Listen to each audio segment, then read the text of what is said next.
What do you think is the most underrated exercise that people are just not doing enough of? I'd say isolation movements. A lot of people focus on compounds where they're using multi joints, assisting movements. It's very important, especially as you are thinking long term for your long term health span, is doing isolation exercises first to pre fatigue the muscle so you don't have to go as heavy on your compounds and place a lot of stress on your joints or your connective tissue, such as your tendons and ligaments. So I think overall isolation. What would you say to get the biggest bang for your buck? What should be the If schedule? you're training 4 or 5 times a week, it shouldn't last any more than 45 to 60 minutes, dependent on that body part. So if it's legs, for instance, and you require more oxygen to rest between the sets, then maybe it's 60 minutes. But 45 minutes is usually the sweet spot. That could be 4 or 5 days a week. I generally, especially for the larger muscle groups, I generally only ask a client to train it once a week. It's all about quality and breaking down the muscle tissues.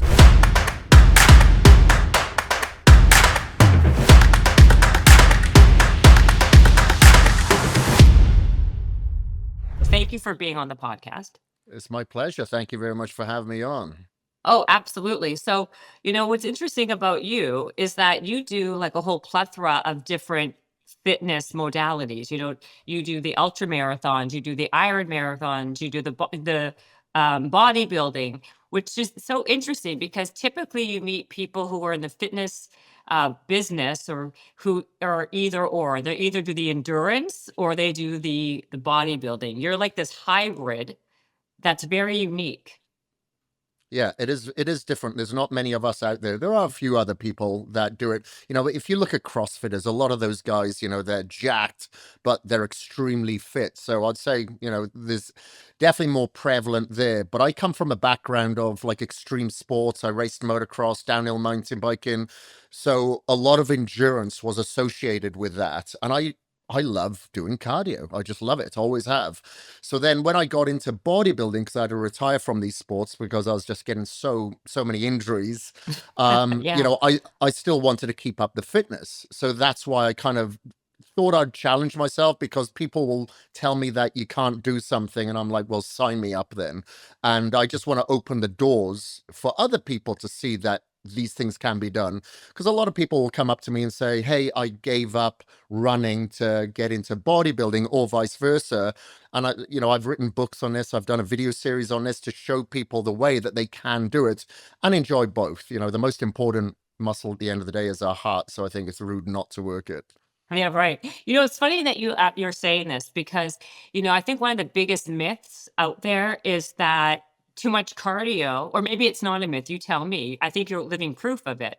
That if you do too much cardio, it breaks down all your muscle, and so that's why you see a lot of runners who are kind of like skinny, fat, flabby. But you're kind of like the antithesis of that, right? You're like super muscular and that yet you're doing like 100-mile runs. So I'm going to bring it back to you. Is it, in your opinion, a myth that cardio does break down too much muscle? Well, it's a yes and no answer to that, because it all depends what you're putting in your body to prevent catabolism. So if I go out, for instance, on a 100-mile bike ride with a couple of my friends that are really, really good triathletes, pro triathletes, they're not eating a third of what I'm eating when we're out on the bike, because I'm trying to support my muscle growth, or muscle maintenance, I should say. And I require, with the more muscle that you have, the more calories is required to ensure that you don't, hit a wall. So it's like a rolling buffet when I'm riding, compared to them having a couple of gels or a little bar. So, and ensuring that you are getting plenty of essential amino acids, again, that can be anti-catabolic, easily to assimilate, to ensure that you do stave off catabolism. So it all comes down to the modalities of what you have to support that cardio. Of course, you do have to go long and slow when you're doing endurance, but a lot of the training that I do is a lot of shorter, intense bursts. When I say shorter, intense, maybe 45 minutes of some hill sprints, as opposed to spending 2 to 3 hours on a run. But, I do understand, if you're doing things like an Ironman, you have to have time in the saddle when you're on the bike, for instance, and, when you're swimming. So I would always preserve that for one day a week, maybe a Sunday, to go out for the long and slow aspects. So are you saying that the reason why people break down muscle when they're doing too much cardio is because they're not looking at their nutrition, they're not eating appropriately? Yeah, it comes down to two things: the quality of those calories and the amount of those calories. You'd be astonished with how a lot of triathletes and, long distance runners eat. Pizza, you'll have like candy. When you stop at some of these aid stations, there is nothing healthy there. So these people are obviously inflamed, as it is when they're, running or doing an endurance event. They've got higher cortisol levels, and now you're going to add more cortisol and more inflammation with these inflammatory foods or seed oils, whatever it may be. That's not going to be good. So I think it's very important that, of course, you are feeding the mitochondria, but you're feeding your muscles with the quality that it requires to prevent catabolism. So that's why I said, taking like a whey protein isolate when you're out there, taking your essential amino acids, and whenever possible, you're eating healthy, real foods that's higher and dense in calories, but clean calories. Right. Because you also, when you were bodybuilding, you were doing it naturally, right? You weren't Yeah, taking anything at all, right? no. And so how like which how would I word this? How is it what is in your opinion the best way to be lean, muscular, naturally? Like, what are the steps that people can take, especially as they age, right? Besides eating enough besides protein intake, give me the step by step protocol to be lean, fit, and strong. Right, good question. So when a lot of clients come to me, they're usually shocked with the advice that I give them to begin with, because they're like, "Tell me what the supplements are, what I've got to eat, how heavy I got to lift, how often do I need to lift, etc." A lot of the time I put that at the end. I will focus on their sleep first, because we know, sleep is kind of byproduct of people's lives these days. And I think that's the most essential kind of biohack out there. You could get into your H spot, you can get under the red lights, but it's the sleep is where the ultimate hack is. Because obviously you recover. Your recovery dictates your performance. If you're not going to recover, you're not going to perform. You may think that you are, but physically you just can't. Some of us are very mentally strong, dopamine filled, dopamine driven. We're like, go, go, go. I'm still strong. I'm still good. But you're not. If you actually took a week off and then maybe come back, you could potentially be stronger. But you've got to get that rest and recovery in. The other thing that kind of coincides with that is doing whatever you can to stay in a parasympathetic state. So meditation, groundwork, maybe tone that vagal nerve with cold thermogenesis or contrast thermogenesis. Things like that will really put you into that parasympathetic state will drastically lower your cortisol levels to make you a little bit more metabolically active, so you can consume more food without adding on body fat as well, and doing whatever you can to stabilize your blood sugar levels, because if you are absorbing a lot more food, you want to ensure that you don't get massive spikes that could spill over into fat stores, or then a crash that leads to fatigue and now you're not energetic to train at all. So we know that ice baths in the morning help stabilize blood sugar levels. There are obviously supplements out there like dihydroberberine or GDA, things like that help stabilize the blood sugar levels, making sure that you're eating your protein, your fiber first, and leaving your carbohydrates last. Obviously you have your fats in there as well, carbohydrates last, so you don't have that much of a spike. And once you've had that larger meal, just go for like a 10-15 minute walk as well, just so you're assimilating. I believe that cardio actually helps with the recovery in order for you to put on muscle. If you are transporting the nutrients to the localized area that you've just trained through movement, then of course that area is going to recover so much quicker. So you're going to be able to hit it so much harder the following day.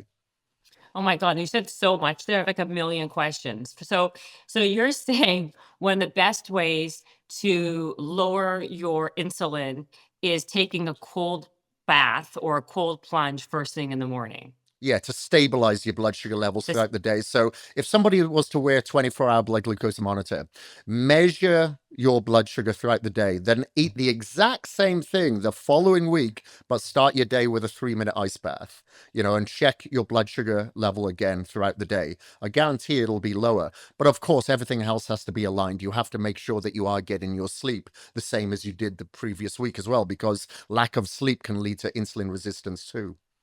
what do you think is the most overrated biohacking modality out there right now? Good question. The most overrated. Let me see. I'm looking around my office because I'm looking at my pulse setter, I'm looking at my brain tap. Um, I'd say a reliance on too much technology. Here I am in Boise. I don't need to rely on technology too much. But of course, if you're in a city, you're in a built-up area, maybe it's winter and you're not going to get sun, then you're going to rely on those biohacks a little bit more, such as the red light, because you're not going to get the red frequencies from the sun during the winter as much in some parts of the world. You're not going to go outside and ground yourself because it's too cold outside or there's snow on the ground. So then you'll rely on like some Bahi trainers or a grounding mat or a grounding sheet.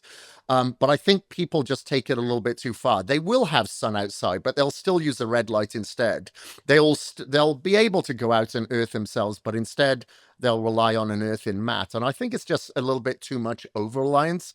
Like when you go to a biohacking event, um, there seems to be a lot of disposable income there as opposed to a Yeah. more of an athletic event.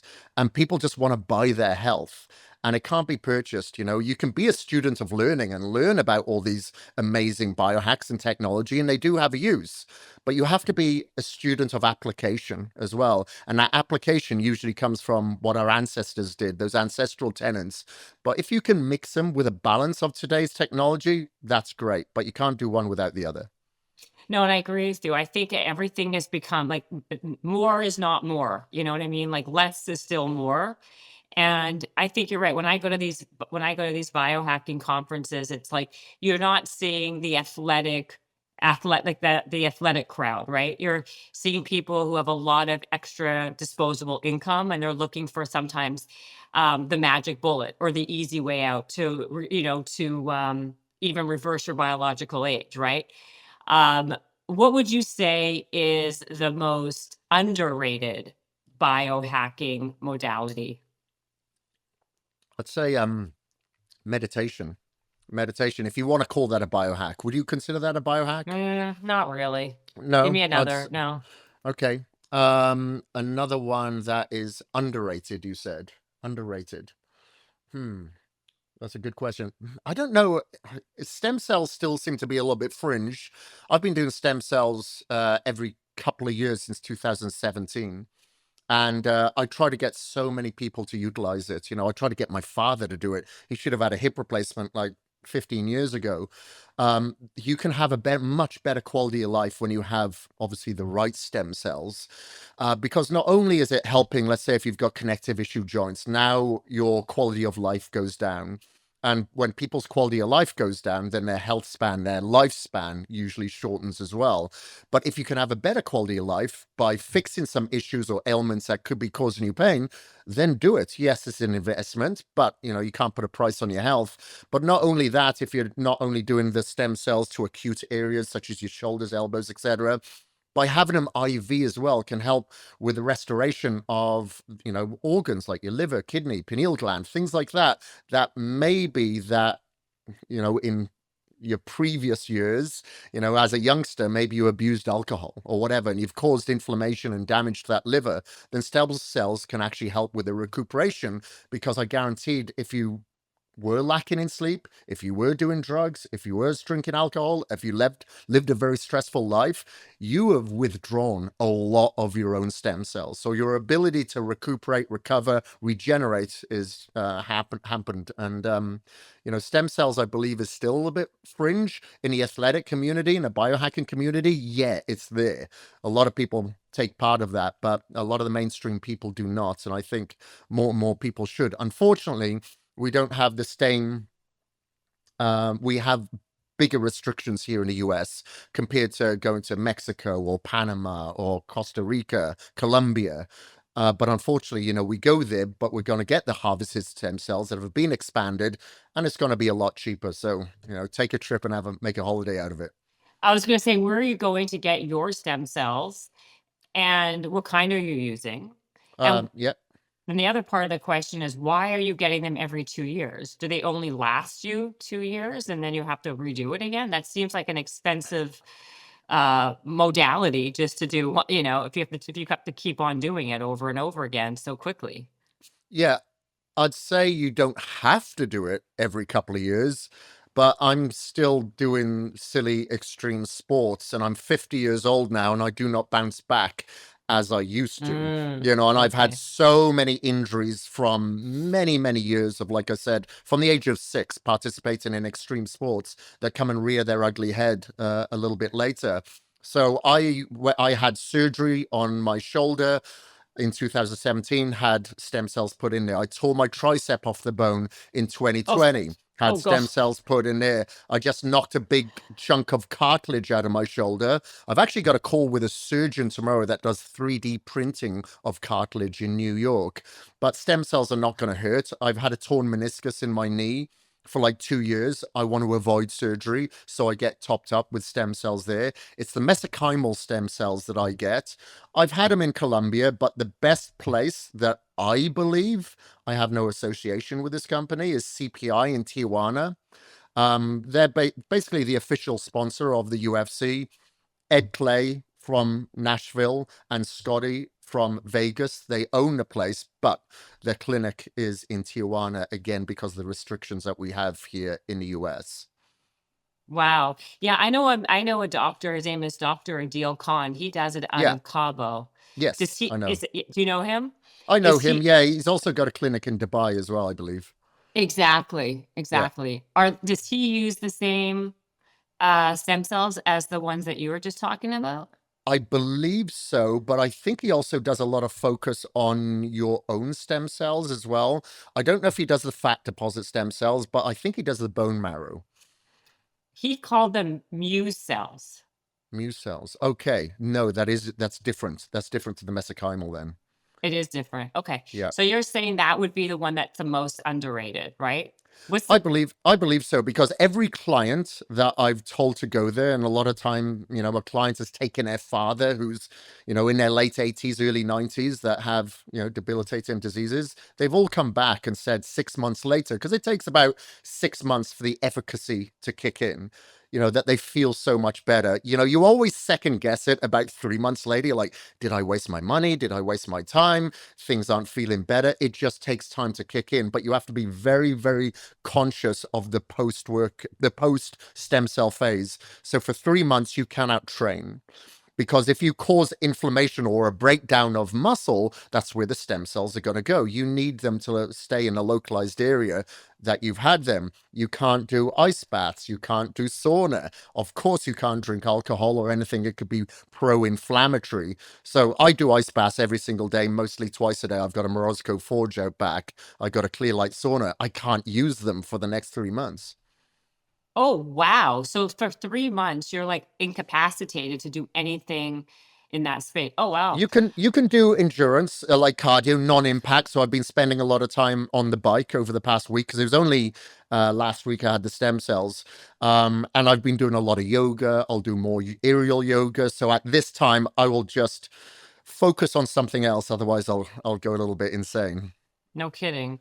Because what I find is, like, you know what? It's easy to lose a lot of weight when you're very overweight. It comes down to when you have that, like, last 5 pounds, right, to lose.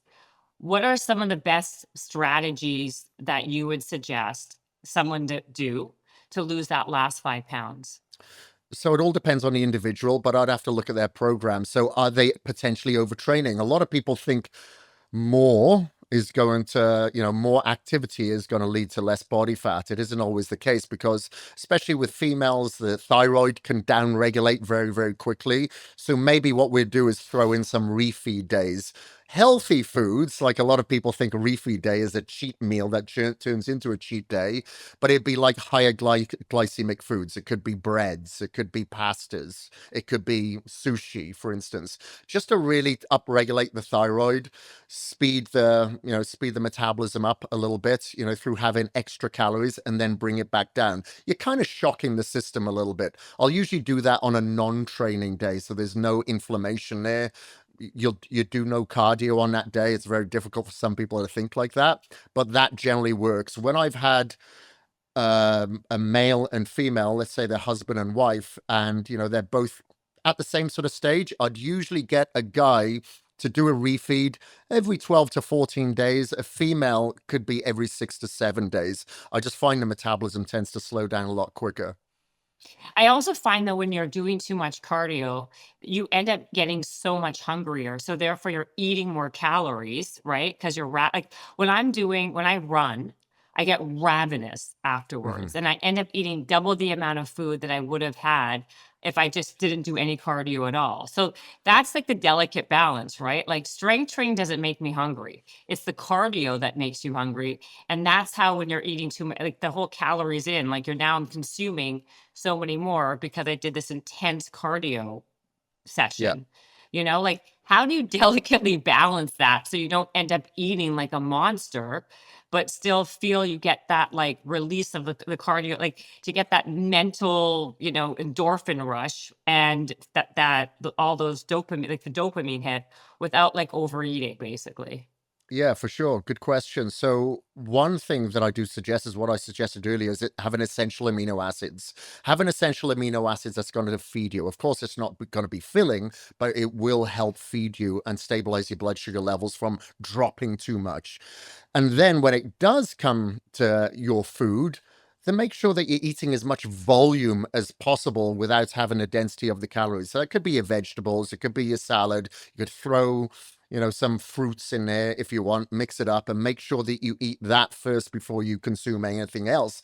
The one thing that I found has been very, very helpful for me is there's a book called The Slow Down Diet. Phenomenal book. There's a lot of science that is associated when you're eating the meal that you are in in contact with your senses, your smell, your taste, the sight, the feel, the texture, being grateful for the food of where it came from to get in front of your plate. Because a lot of people look at a meal and go, God, boring, bland chicken and rice again.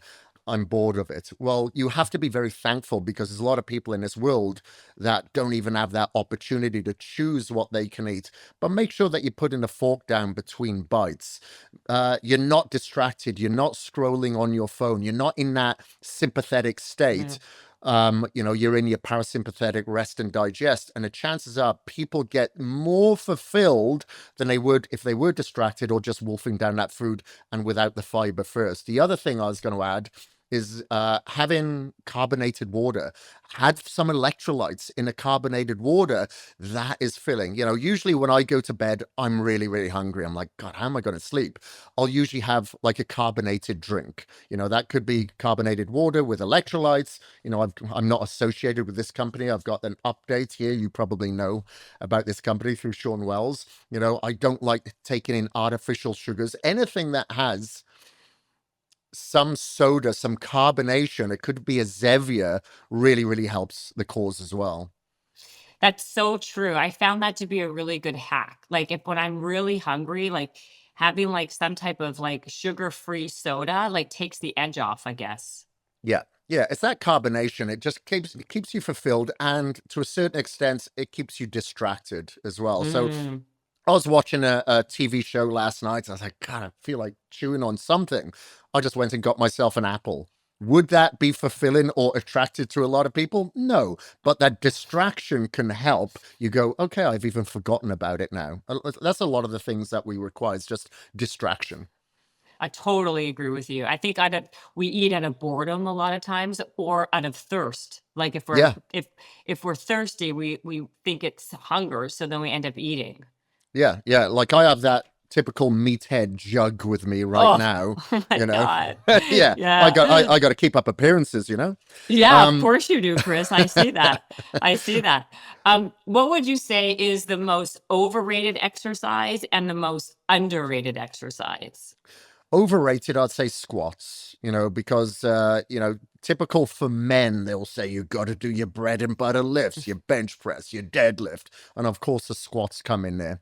Am I saying it's bad? No, it's not bad, but it is overrated. Everybody says you must squat to get big legs. It's not the case. When you are squatting, you are using a lot of stability muscles. Of course, you're going to be exerting a lot of energy just to hold it with stability because you're using your core, you're using pretty much all your upper body as well, where you could potentially get a lot more out of those leg workouts, those glute workouts, etc. Just doing a leg press, like a 45-degree leg press. There are obviously a lot of other exercises, but I'd say that is the one that is probably most overrated. A lot of people don't have the structure for it. Maybe you've got narrow hips, or maybe you've got really, really tight Achilles tendons. So you tend to bend forward when you get to the bottom when your hamstrings are parallel. Well, that's obviously not going to be good for you. I've got very tight Achilles tendons, so it's not good for me. I'll stick to leg press, and, my legs are probably my largest muscle group. I'd say that's probably one. Did you have something that you was Yeah, I going to was gonna say? say I it's don't, really yeah. funny. I'm glad that you said that, right? Because you know what's really interesting? Nobody usually says that. And this is why I don't love working out with trainers. Because if I'm working out with trainers and they give you a specific exercise, they'll say, like, do this front squat, right? Say, but but my body mechanics won't allow me to go as low as they want me to go, or it's because my hips are uneven, or whatever that my body mechanics, my anatomy is why I can't do it. It has nothing to do with the strength I have or whatever it is. And like people don't take that as an okay, efficient like a sufficient answer, right? They're like, no, no, no, you must go much lower. You must, but like sometimes the truth is like your body structure does not do that particular exercise well. That's okay. Like I don't feel we have to kill ourselves just to prove a point. Yeah, exactly. You've got people like down in LA, a good friend of mine, Mike O'Hearn. He is phenomenal at squatting, and you can see he's built for it. He'll go ass to the grass, as it were, and with an extreme amount of weight. But then you'll have other people like 6 times Mr. Olympia, Dorian Yates, never squatted because it just didn't suit his structure. So, of course, like we all have different personalities, different characteristics. Some people may respond better to keto, other people carnivore, other people just a plain balanced diet. You have to kind of figure out specifically what works for you, or at least your trainer should. Right. It's like also like, what do you think of a hip thrust? Hip thrust, yeah, okay. I understand there's a lot of females doing it because it's trendy to get a bigger butt and more developed glutes these days.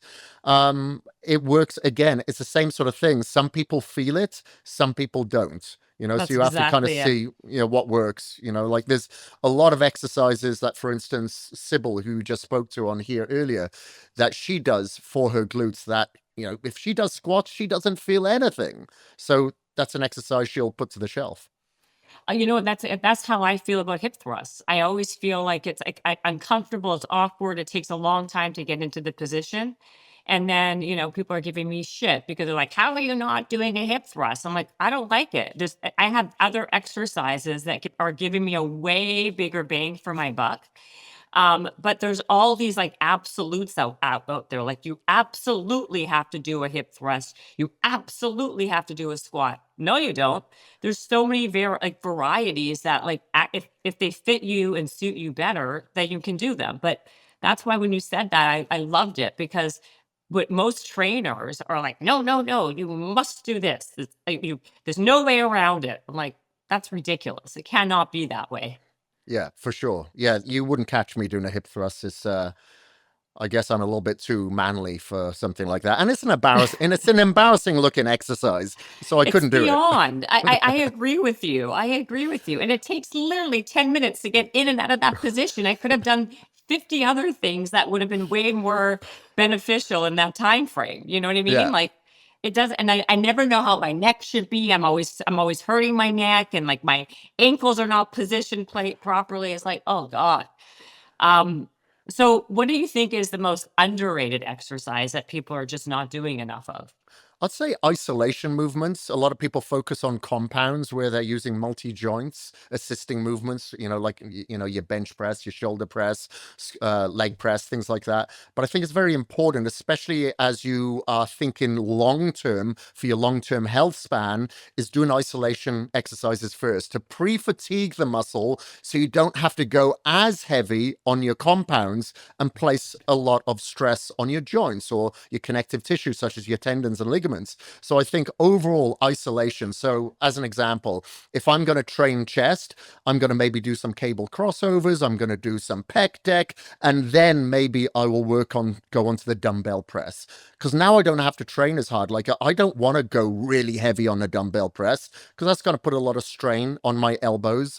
And your tendons can be like an elastic band in the sun. It kind of dries out over time, and then it becomes very vulnerable. So, I'm always thinking forward because, I'm 50 years old now. I want to be doing this when I'm 70. I want to do this when I'm 80 because it is very therapeutic. It isn't just for aesthetics, it's for emotional release. It makes you feel good. So, a lot of people, when they go through different ups and downs in life, maybe they've lost a loved one, maybe they've gone through a business deal, they've got sued, whatever, they will leave the gym because they're thinking too much about the aesthetics, and they're thinking, well, I can get that back. It really helps your lifespan and obviously the health span of your brain. You need to ensure that you're doing some sort of activity. And then, of course, there's the longevity aspects with it as well. We know that grip strength and, squatting strength, we'll call it that. It could be leg press, is associated with longevity, but it helps with your bone density. There's so many aspects of it that people are amiss. It helps with emotional stability. I've gone to prisons before where we've done talks on the utilization of the weights area that they've got there to help them, because they've got, a lot of these people have anger issues and now they're confined, and sometimes they just get worse, but that generally works out to be therapeutic and a release. Wow. So how often would you say you should work a body part? I mean, because we talked about overtraining, right? More is not more. What would you say to get the biggest bang for your buck? What should be the schedule that someone should So do? So for the most part, let's say if you're training 4 or 5 times a week, it shouldn't last any more than 45 to 60 minutes, dependent on that body part. So if it's legs, for instance, and you require more oxygen to rest between the sets, then maybe it's 60 minutes. But 45 minutes is usually the sweet spot. That could be 4 or 5 days a week. I generally, especially for the larger muscle groups, I generally only ask a client to train it once a week. It's all about quality and breaking down the muscle tissue. So I'll challenge people, look, come and train legs with me. See if you want to train legs again 4 days later. You probably won't, so you really want to break that muscle tissue down, no distraction, not on your phone, not conversing with other people when you're in the gym, and really focus as if it's your job on breaking that tissue down and do quality. Don't think about the quantity, do quality. But now if we're talking about smaller muscle groups or stubborn muscle groups, we could be talking about calves, we could be talking about arms, then maybe we can do that twice a week. You could do it on a Monday and a Thursday, for instance, just to make sure that you're focusing more of your efforts there. Maybe that's your higher calorie days to really force and push growth. What I find is like I used to be super muscular, all right? And then as I get older, and I've worked out like a fiend up for the forever, like since I was like in my teens, right? And so my body is adapted so well to that. But as you get older, the same things that worked when you were 20 or 25 don't necessarily have the same effects it has when you're 40, 45, 50. How do people, as they're like middle age, maintain and also still build muscle and look the same like you? Like you're 50 years old and you're still ripped. And I'm presuming you're not on any steroids since you No, are natural, no So HRT, nothing like that. no, not even HRT, No. because what I was gonna actually ask you, and I didn't wanna be rude, but now that you mentioned it, like, most of the people I know who are in their middle age, like 45, 50, even 55, whatever, who look really muscular, they're on a lot of HRT. They're on testosterone. They're cycling a lot of like other, HGH. They're doing a lot of peptides. They're really doing a lot of injectable things to kind of get them to that place where they can really lean out. How do we do it naturally? Okay, well, that's a very open-ended question. So the one thing that I really Purposefully. focus on is, there's a lot of estrogenics in our society, estrogen mimickers. We could be cooking with Teflon. We could be utilizing the microwave. We could be open ourselves to a lot of EMFs. Some people are more electrosensitive than Mm. others. There's plastics. People are utilizing plastics all the time. They're eating out of plastics, and then obviously it can be in our water. So I always look at people's air, water, and their environment to ensure that, okay, the skincare products that you're using, the hair products, the laundry detergent, is it natural or is it synthetic? Have they got estrogen mimickers in there? Because obviously that's all going to lower your testosterone levels. The one thing that I say is the big, big thing: people knock out fat from their diet and they knock out their sleep, and their testosterone levels are obviously going to tank, and then they go on TRT, but they haven't fixed the root cause. Now they're just putting a band-aid on it. So I always look at the root cause first. Are they getting sleep? Are they getting sunlight? Maybe there are testosterone precursors that they need to take, such as vitamin D, with K2 obviously, and creatine, progesterone, DHEA. There's so many things that you can do to help elevate your testosterone levels, number one. And then when it comes to maintaining that muscle, obviously testosterone helps with that. You may need to, as you're getting a little bit older, decrease the frequency of your training and the volume of your training. So I used to train like 6 days a week. I recover very, very well, fortunately, for my age. So I brought it down to 5 times a week now. But some people that may have a higher biological age than myself may need to bring it down to 4 days a week, possibly 3 days a week. Again, focusing on the quality, taking longer rests between sets to ensure that you're pushing heavy, and then maybe you are focusing a little bit more on your compound moves to ensure that you are releasing your testosterone, because testosterone in that respect is released more on compounds.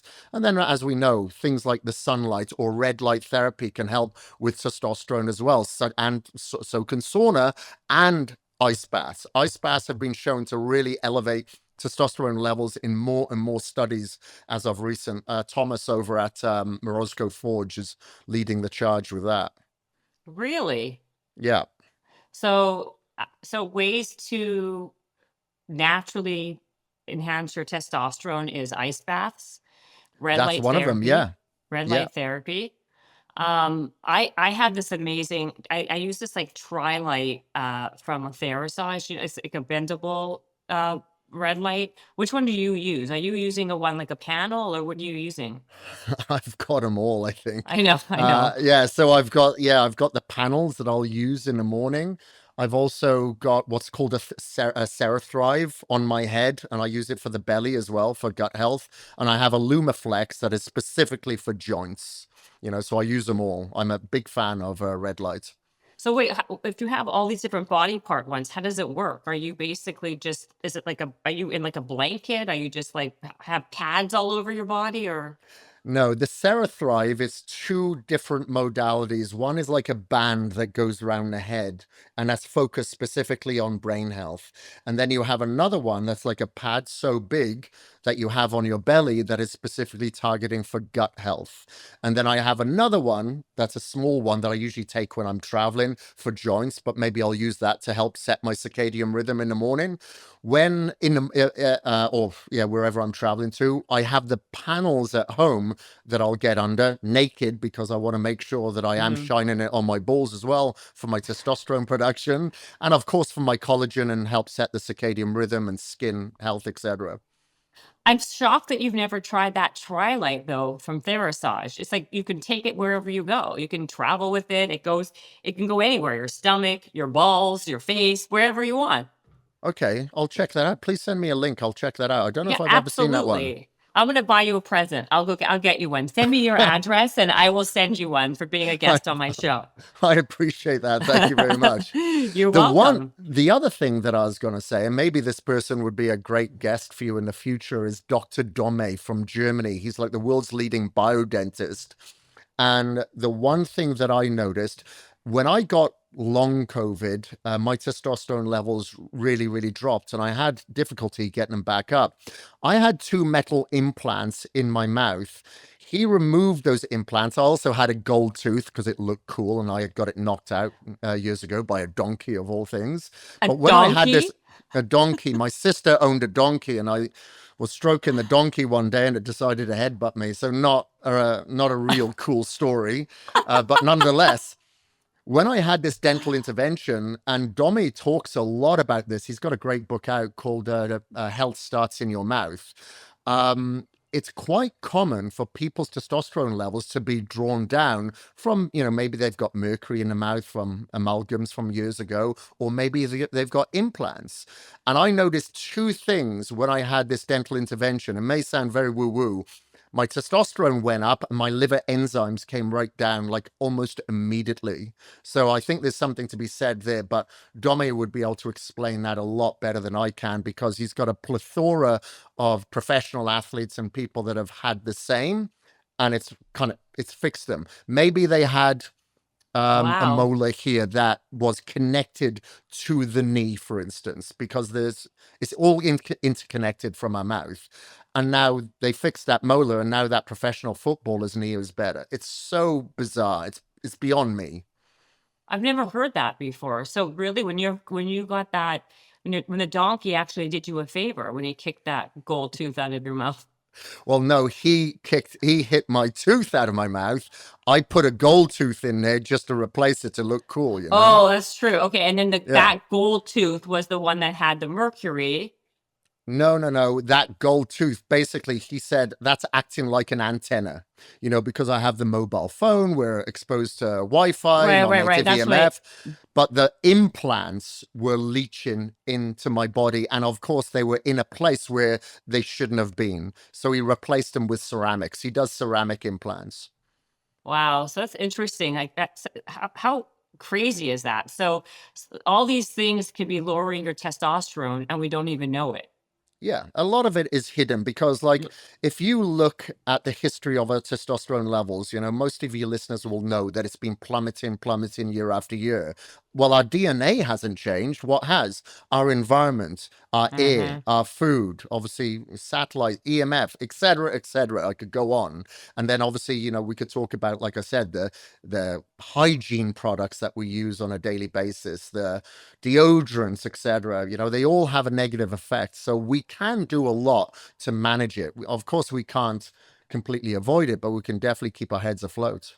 Wow. So wow. So what is okay? So before I even get into your own daily routine, you said something earlier in the beginning about how to how to kind of naturally lose body fat, and you mentioned was it berberine or some other Di- supplement? Dihydroberberine. Yeah, there's a product that I use. It's called GD Aid. Dihydroberberine is one of those ingredients in there. Sean Wells, as I'm sure you know, was the guy behind that ingredient, and it's a lot more powerful than berberine itself. But then you have other ingredients like chromate. There's just a lot of blood sugar stabilizing ingredients out there that you can take, particularly before a carb-heavy meal. Like a lot of people in the biohacking industry, they'll take metformin before bed, which is fine, but I just take the dihydroberberine. Actually, can I tell you something? I've never heard of that. And you mentioned this guy, Sean Wells. I don't think I met him before. Oh, okay. He's good friends with Dash, and he's known as the world's leading formulator, but he speaks at a lot of biohacking conferences as well. And yeah, he's a great guy. I'm Good sure. friend of mine. I'm actually hosting a retreat with him in April in Mexico. Really? What kind of retreat?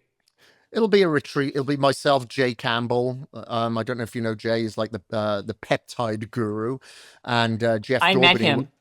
Yeah. Okay, so you know Yeah. Jay. Yeah, so we're hosting a retreat there specifically for people who want to kind of get away from the busy lifestyle that they deal with all the time and learn about, proper nutrition training, stabilizing your blood sugar levels, staying in a parasympathetic state. So we'll be doing like ice baths and sound baths and mezcals right on the beach there. We'll go cenote hopping, but we'll also have educational seminars every day, and we'll be hitting the jungle gym there on a daily basis. It's gonna be a good time.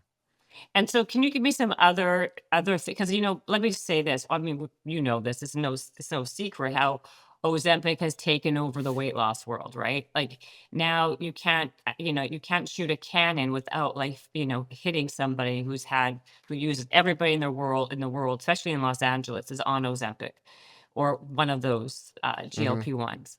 Um, what is your take on it? And can you give me some other natural Ozempics that people can maybe take without relying on a GLP-1 like that?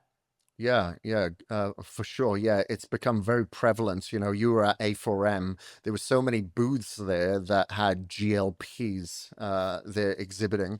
Um, I have a So problem with many, it. actually. It's become like the new kale. Yeah. Yeah, that again, that again. Yeah. Hopefully that doesn't recycle ourselves. Yeah, Uh, exactly. But yeah, I have an issue of the way that it's prescribed. Because it's never prescribed with an outcome. It's always basically you're on this forever, regardless of what that person's doing or what that person's eating. There's never a nutritional protocol or a training protocol that accompanies it. As we know, if you are slowing down the gastric emptying process and you're now eating less, then of course you're going to lose a lot of muscle as well. That is not going to be good for mobilizing fatty acids. It's not going to be good for your metabolism. If you do eat something, the chances of you storing that as body fat is going much higher. So you're changing your body composition as well as losing weight. And we should be focusing a little bit more on losing fat. But if you're losing fat and muscle that helps you burn fat, then obviously we're going against the grain. There's never a talk of how many amino acids or how much protein that you should be consuming. And there definitely needs to be some sort of weight bearing workout that's associated with it as well, so you don't lose muscle.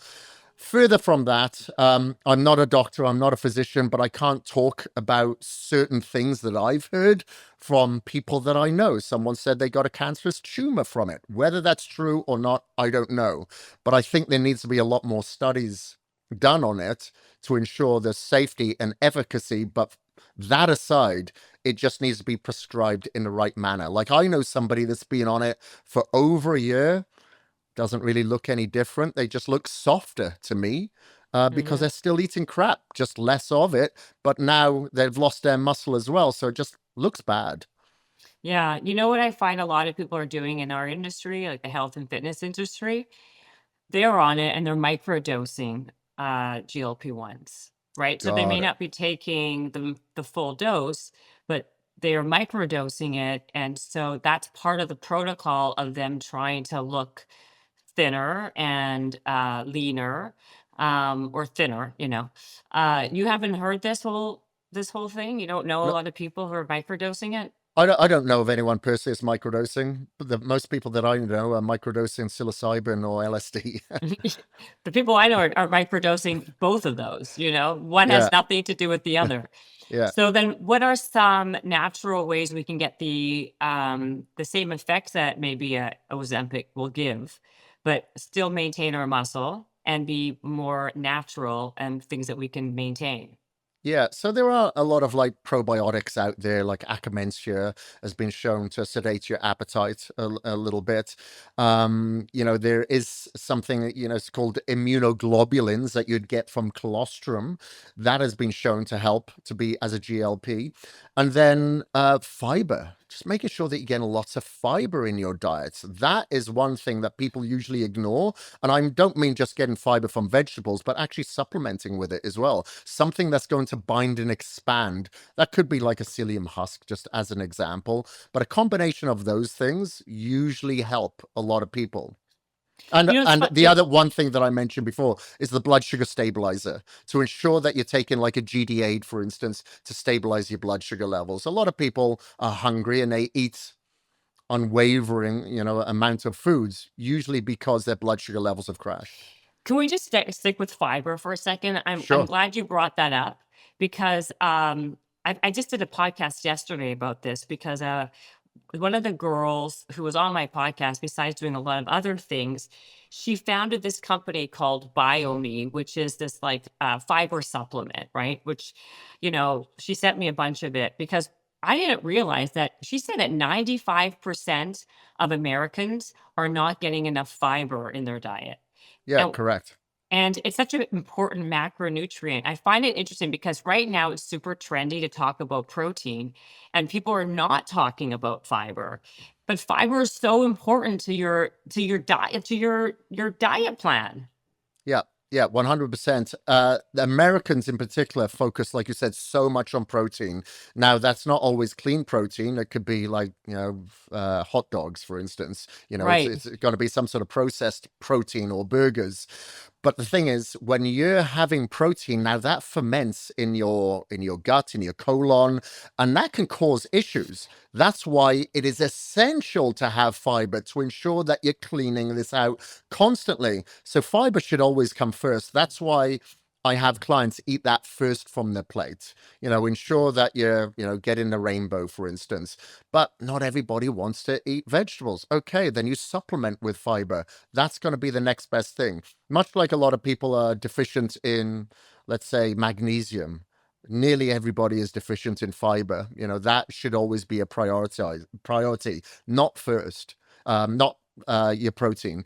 Because if you're taking in, let's say you're cleaning out your colon, then of course your body is going to absorb so much more of that protein anyway. So you don't have to have such a huge amount of protein just to be satisfied for, let's say, muscle gaining purposes.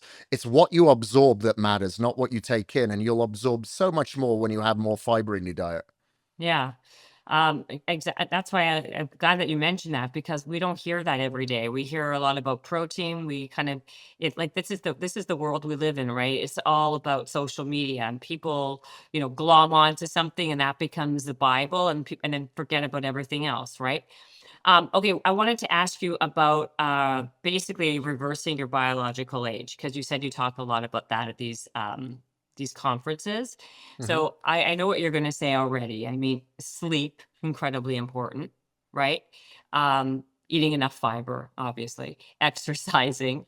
What are some ways we can reverse? What's like the best ways we can, besides what I just said, we can reverse our biological age?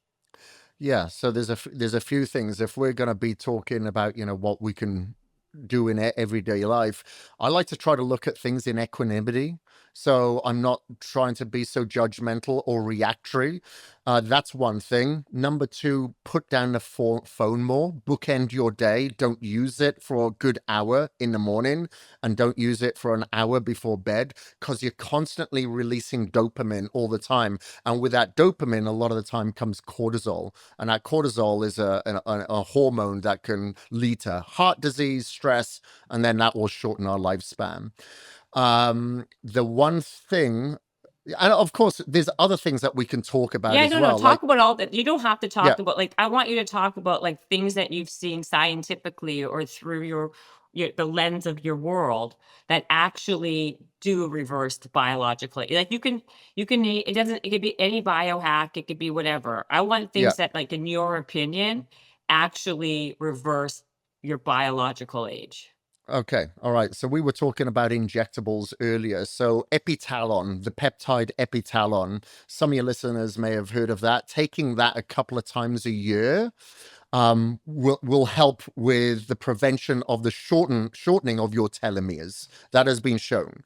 So epitalon twice a year. And then, of course, there's people out there do metformin. Metformin could be a good alternative unless they can get their, unless they're taking like dihydroberberine, for instance. Metformin is going to be a little stronger. Do you like Rapamycin, by the way, oh, I was gonna ask you about that. Okay, continue. rapamycin. Yeah, Yeah. so rapamycin, taking 5 grams of that per week. So you basically take 5 tablets once a week of rapamycin. That's another thing. How Um, does that work? I saw that on some, wasn't it Brian Johnson was saying that, and it was like, isn't it kind of there's not enough like data on that. Can it be dangerous or I don't think it can be dangerous, but yeah, it is fringe. There's no doubt about it. I know he does gene therapy as well. I wouldn't say it's as dangerous as the potential of gene therapy. That's a lot more invasive. true? Um, hyperbaric oxygen, we've shown, that really helps with the recuperation and the healing of all of our organs. So I'd say hyperbaric oxygen, if you can throw that in there. The one thing that I'd say, I've been able to reduce my biological age every year since 2014. It was exceeding my chronological age. And I've reduced it now to 26 years old. And I honestly believe the biggest thing out of all these things that I've just given a shotgun approach to has been sleep, because I wasn't sleeping before. I was sleeping a few hours a night. I had mold toxicity that I didn't know about, but got that cured. And the other thing was just being a lot more, like I said, looking at things in equanimity. So I did a 10-day Vipassana silent retreat where you can't make eye contact. You don't take anything in to read. You certainly don't have your phone. It's just you, and you don't make eye contact with anybody else. You're meditating from 6 o'clock in the morning till 8 o'clock in the evening. You have 2 breaks, you know on the fifth day, most people leave because it is so difficult, because your thoughts are coming into your head, all the stresses from the past, all the worries about the future. But if you really stick it out, that was probably the hardest thing that I've ever had to do. But then after a while, all these emotions just come above, and you look at everything in perfect equanimity, where you're not judging yourself or anybody else, and you're able to really lower your stress levels. And obviously, you're looking at everything in a much calmer state, and you're in a parasympathetic state. I really think that has been the biggest impact, that and sleep, for reducing my biological age. And of course, you can measure your biological age with telomeres, methylation, the Horvath cloth, glycans, whatever. What I would suggest is that you measure it, and then measure it every year to ensure that you're able to bring it down. That's amazing. So you basically went on this 10-day silent retreat, and that's the biggest hack really for your age. I believe, like I'll earth every day. I have EMF mitigating devices. I had Brian Hoyer come to my house from Shielded Healing to ensure that there wasn't any dirty electricity in the house.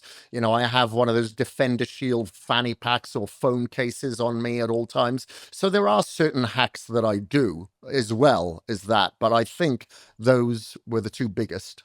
You Are you can't do buy that. Right, you can't, that was what I was gonna say, like, you had to do the actual hard work of doing it. That wasn't for sale, because that's Yeah. hard to do. Right, Very, very difficult. Like I said, the majority of people don't stick it out. so how long were the breaks? Like, in this every day, how long did you get for a break? So you had 30 minutes in the morning at around, I think it was like 10 o'clock, 10:30. Then there was another one about 1 o'clock for an hour. And then you'd have another one in the evening about 6 o'clock for about And 30 minutes, for 30 minutes. so what time did they make you start Six the o'clock in the morning, 6 o'clock in the morning, and you finish at 8 o'clock in the evening. so what are you doing? Are you perched up on a mountain? Like, where are you sitting? Are you in a room? Like, what do you outside? Like, where are you?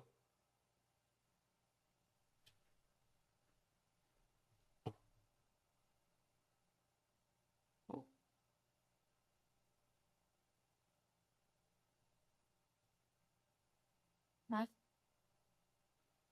what happened? Hello? You there?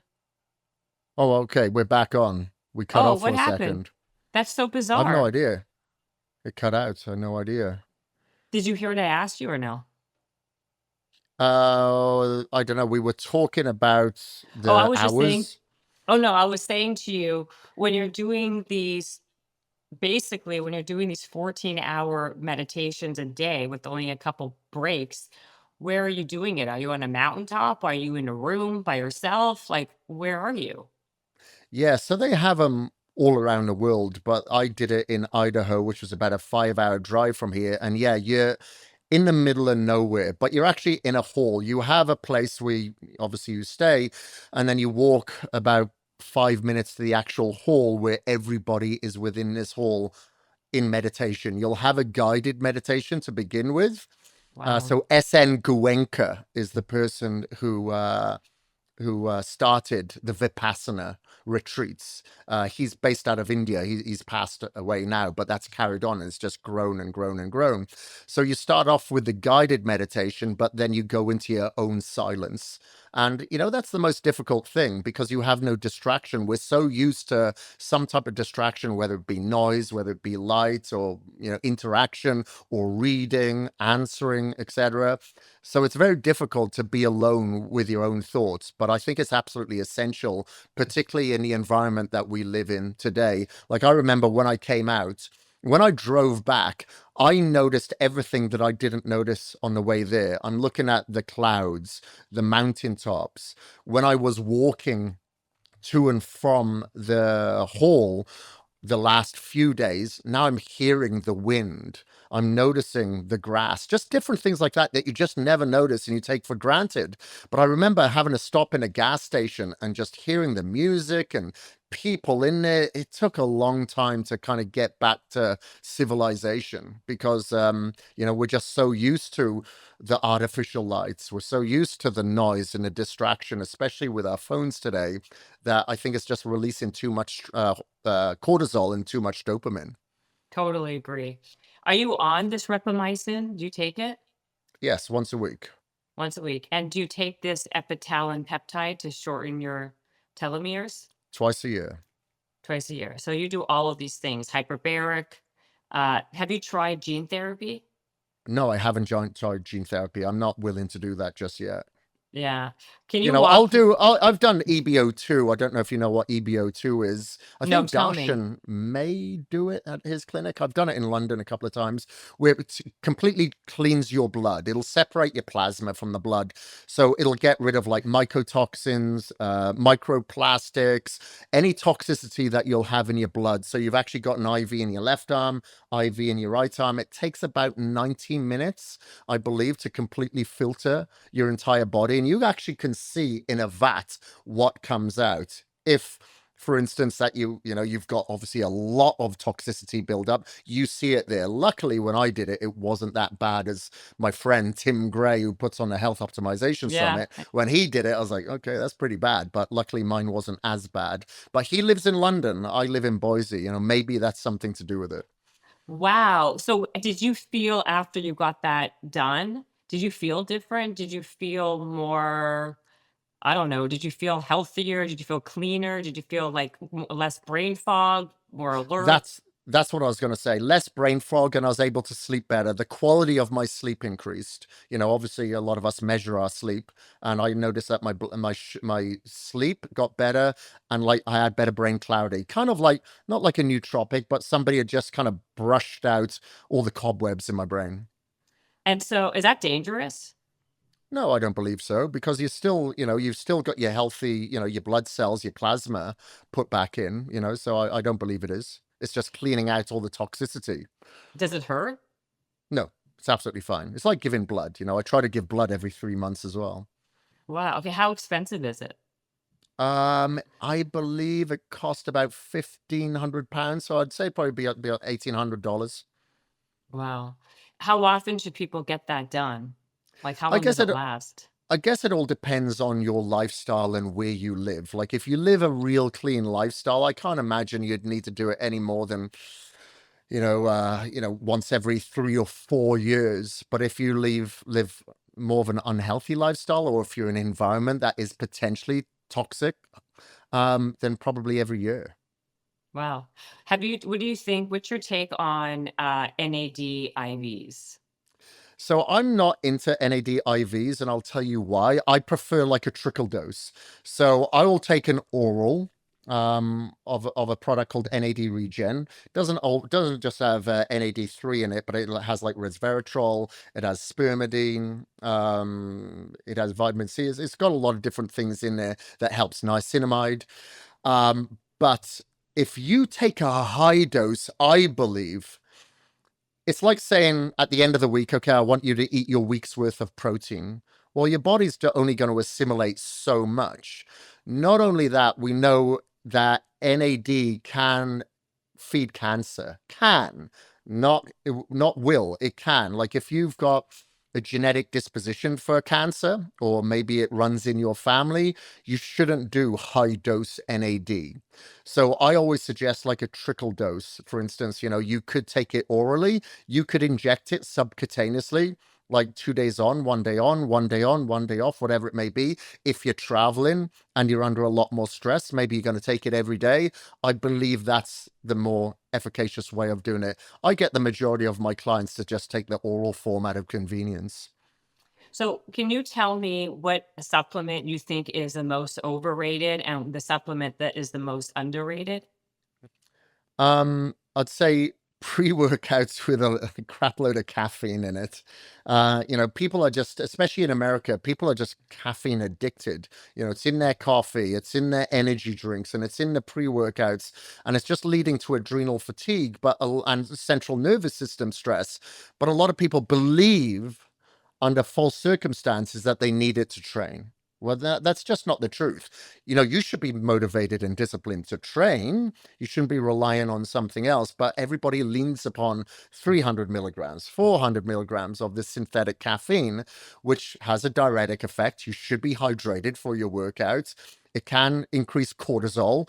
You don't want to spike your cortisol any more than you should because you're training and you want to be anti-catabolic. And then obviously it can lead to a crash. So I'd say that is probably the most overrated. When it comes to underrated, well, we spoke about fiber, but further than that, I'd say magnesium. Magnesium is extremely deficient in most people that get tested.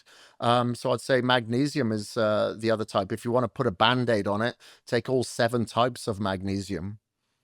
See, that's the problem. I think people are confused. There's so many different kinds of magnesium. People don't know which one to take. So if you're like taking, maybe you want to fall asleep and you're taking the wrong type, you're going to be up all night. Like I think there has to be much more of an education process to which goes with what. Yeah. So like I will do, and again, I'm not sponsored by this company. I'll do Bioptimizers because it has all 7 types. I'll also do hydrogen tablets because there's magnesium in that as well. And a lot of the time I'll do a magnesium-based bath as well. So I'm getting Mm. magnesium throughout my system, but I'm not overloading it. I'm just taking it morning, evening, and if I take a bath sometime during the day. So can you just walk me through your day routine since it is called this podcast Habits and Hustle? Why don't we kind of just we end with you kind of giving me the day in the life of Kris, what time you wake up, what you eat for breakfast, and so forth. Sure. So I usually wake up between 4 and 5 a.m. in the morning. I go to bed exceptionally early. I go to bed at like 7:30. I like to read for about 45 minutes before going to sleep because that allows me to kind of go into a different reality, remove myself from this reality of deadlines, of travel, of work commitments, schedule, etc. So I like to file everything from the day so I can have good quality sleep. But I'll usually wake up around that time because I like to get a lot of things done before I have distraction in my life. So after waking, generally not at the moment because I've had the stem cells, I'll usually start off in the ice bath. Maybe I'll do sauna sometimes, maybe I'll do red lights. The one thing that I've noticed is that we can do too much. And if we get anxious because we're not going to get everything in, then of course that's contradicting what we're trying to achieve. So Right. I'll do whatever I can. Like I said, I'll cycle between those things. I'll usually start with an ice bath. Then I will go to a brain tap. So some form of meditation. I'm not very good, even though I've done a 10-day Vipassana, at just silencing my brain and not thinking of anything. Something will pop up. So if I have a guided meditation with the light therapy in my retina and my ear canals, and a guided meditation with binaural beats, I find that I'm able to slip into it much more efficiently. I'll do that for about 20 minutes. And then it's some sort of movement activity. So that could be walking my dog, it could be yoga, it could be having a workout, it could be any of those things. There's some type of movement there. I am generally fasting, not all the time, but I'm generally fasting, so I'm not really eating anything. What I will usually have is like a decaffeinated coffee, and I'll have some My Vital C in there, which is like an MCT, but it has carbon C60.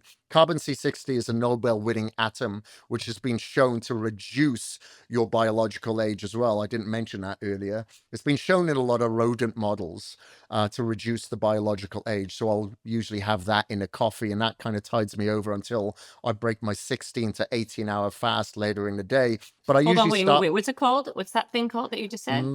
My Vital C, okay, and it's the human grade version of C60. And where do you get this from? You can get it online. Kris is the owner and the inventor of it, the founder of the company. He's a great guy. He's here in the US. And what does it do? And like, what is it made with? So my vital C is an atom, but it needs to be stabilized in something. So oil is the way that it is most stabilized. Olive oil is the best. MCT would be number two, but I take it later in the day in my olive oil, just straight or on a salad. But I'll do it first thing in the morning, after I've done everything that I just mentioned in my coffee, as opposed to going for straight MCT. Then I'll use an MCT that actually has a bigger benefit to it. Oh, wow. Okay. I never even heard of this before. And this also has been shown to reverse aging. Yes, and I can introduce you to Kris as well. He's a great guy, very good to have on a podcast. Yeah, this is fascinating. Okay, continue. Sorry. Yeah. So, and then, after I've had a wash and everything, I usually just start my day then, which is usually around 8 a.m. And that is mostly working from home, I would like to think, even though I took like over 80 flights last year. So I try to, then I'm usually working from home. The desk that I'm at right now is a treadmill desk. I just don't have it on. But usually I'm walking. There's some type of movement activity, or I'm standing once, when I'm working, because I'm in front of the computer a lot of the time. I could be filming or anything like that. And then that usually just carries on, but I'll take micro breaks. So there's another book that's just come out called Good Nature, and it shows that looking at nature, being in nature, is massively healing, and your body and brain is able to recover much more efficiently if you look at nature. So I'll just try to take these micro breaks, and I'll tell you just quickly, I'll digress, how I came across that. My father was diagnosed with sepsis last year. He was in ICU for 5 weeks. We almost lost him a couple of times. When he came out of one of the surgeries, he was dealing with crazy delirium. He didn't know who I was. He was getting angry. He was just, not nice. Yeah. And I noticed that when I'd go in, he's basically facing the wall. However, he's in a place called Aberystwyth Hospital, which is in Wales. Beautiful coastline. And I remember saying to the staff there, why don't you have him facing outside the window? And they said, yeah, we'll do that maybe, tomorrow or whatever. Anyway, later on, apparently he got quite nasty with the staff there and said, you're holding me here against my will, call my son, blah, blah, blah. Anyway, they called me, and when I went there, they've taken him out of the bed and they've put him in a wheelchair and they've got him facing out the window saying, we'll put you by the window. We'll get in touch with your son. Don't worry about it. When I got there and my mum came with me, I warned my mum and said, look, dad's not who we know at the moment. When we went in there, he started talking. I was thinking, okay, it's 2 minutes. Now he's going to start to lose it. 5 minutes went. He was completely normal, just like that. And that's when I thought it has to be something to do with nature. And this woman, Catherine, just published this book now recently showing all the research that backs that up. So I think being in nature, they show kids in school, for instance, they're in exams. Some have exposure to nature outside the window. Some of them are just looking at a blank wall. And the people that weren't looking at the black wall did much better in their results. So I believe there's a lot that, can be, told to us from that. So I'll take Wow. these micro breaks throughout the day, look outside, go on the balcony, or actually go take the dog for another walk. And that's usually I usually try to wrap up my work day by 6 o'clock in the evening, and then I'll use that next hour and a half just to spend it with my wife, maybe go out for dinner, be with a dog, maybe relax in front of the TV. And then just that's it. That's pretty much my day. A lot of it is travel. I just got back home from the first time this year, for instance, and I'll be going on a road again in 2 weeks' time until the end of April. So there's a lot of travel involved, but whenever I'm home, I try to control my environment. Where are you traveling? Just on like work Yeah, places? yeah. So my supplement company is in Vitamin Shop, so I've got to do a presentation in New Jersey, and then I come back for a couple of days, and then I go to Columbus, Ohio for the Arnold Classic. So I'm doing some Mm. appearances and talks there, and then I go to India for 2.5 weeks because I've got gym franchise over there. I'm doing a lot of seminars for hammer strength and life fitness, and then I come back for 2 days, I think, before I go to Tijuana, get a top up of my stem cells, then straight to Tulum for a retreat. Then from Tulum to the Health Optimization Summit in Austin. Austin? Are Yeah, you that's it. speaking at it? No, because Tim's one of my best friends, but I've refused to do any speaking gigs this year because the travel is just too much. But you're still going. Oh yeah, yeah, because I'm exhibiting there with my Oh, brand, and there's a lot of with my friends there, and Dr. Dome from Germany, he'll be coming over. So there's a lot of good people that I know. Then it's good to interact, and yeah, the whole time I'm trying to stay on top of my online coaching with my clients as well, which I do a good job with. I don't overwhelm myself with that, but it's I try to segment things as much as possible, but I don't exceed at one thing. I have to do a lot of things to collectively exceed. Well, it sounds like you're not taking out much time to eat because you fast for 18 hours, so that's a good thing, you Yeah, know? yeah. I don't always do that. I'm quite instinctive. Sometimes I'm like, okay, for the next 12 weeks, I'll just fast on non-training days, but on training days, I'm gonna eat normal. So it all changes, it's very instinctive. You don't have kids, do you? No, I don't. No. Yeah. It would be it's so hard, I find, to do a lot of these things when I've got 2 kids. When you have kids, right? It's like, Yeah. don't it's very unrealistic to tell people, "Oh, you guys should do this, you should do that," because a lot of these things require a lot, not just of Hmm. money, but of time, right? Like some of these morning routines that I hear, because I have a regimented routine myself, but not even close. Some of these other routines, like where literally, like the routines take up until dinner time to finish, right? Yeah. Like 5, 6, 7 hours. By the time you finish this routine, your morning routine, it's basically bedtime already. And I find this to be so interesting. That's why I wanted to know if you had kids.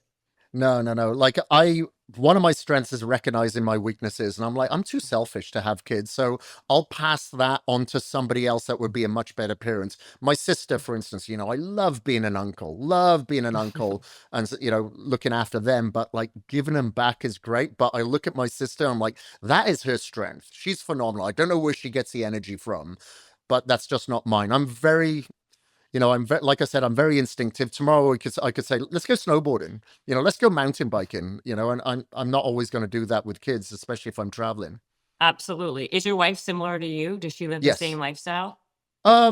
Well, not quite as regimented as me. No, she didn't come from a weight training or athletic background until we kind of met. I guess I'm an influencer, but she does do a lot more of it now. She's always working out, 4 or 5 times a week, but we'll do yoga together, things like that. So, it definitely helps. We have a lot of similarities, but she's an artist. She comes from an artistic background.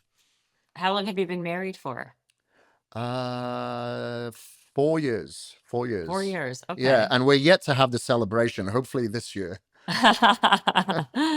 Well, Chris, thank you. I appreciate this. It's been a really fun time talking to you. I actually took notes with this podcast because you said some really great things that I'm going to now Google and look into, or Chat GPT, I should say.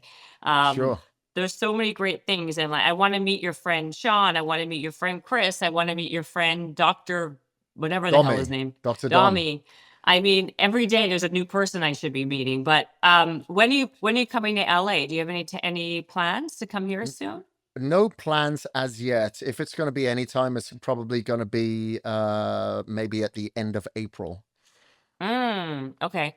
Well, I might see you at that biohacking conference. I was Oh, talking Health to Tim. Optimization Summit. Yeah, Yeah. it's a great event. Yeah. I went to his thing in England, like London, like years ago. Oh, really? Um, Yeah, I've been there a few times. but we probably were the same one. Probably, yeah, probably. Oh yeah. So that, where can people find you or learn more about you? So it's best for them to just go to my Instagram, I guess. It's Kris, Chris, and then Gethin, Gethin. I'm pretty responsive there if anybody has any questions. Absolutely. You're a great you're fountain of knowledge, I'll say. Thank So you very thank much. No, you're welcome. Thank you. I'm just going to press record, stop, and then I want to ask you a couple of questions. So thanks Sure. again for being on the show. Thank you.